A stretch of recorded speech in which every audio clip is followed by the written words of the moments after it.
Hey everyone, it's Monday, January 11th. Today you have your last day of research, so you should be working on your note cards. Remember, by the end of the hour, you should have 20 note cards from at least 3 different sources. If you have any sources that are not from a database, they're just from a website, that's perfectly fine, but you need to make sure that you do a crap test evaluation sheet for them.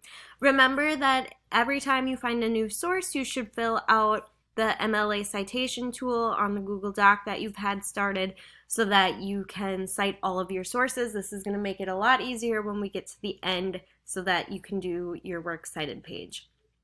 Remember, you're looking for information about the book background, so what happens in the book, a quick summary, the characters, the setting, the time period, all of that kind of stuff.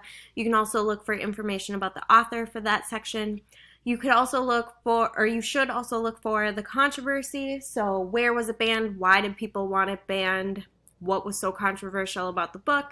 And then lastly, the impact. So how did that impact that community? How does it impact people to know that this book has been challenged around America? How does it impact people to not have access to that book? Those are all things that you could talk about in that section. Today your research is due by 11:59, so by 11:59 you should turn in all of your note cards that you have, as well as any crap test sheets that go along with it, and there is a Dropbox for you on Schoology to do that. Please let me know if you have any questions. Otherwise, have a good day.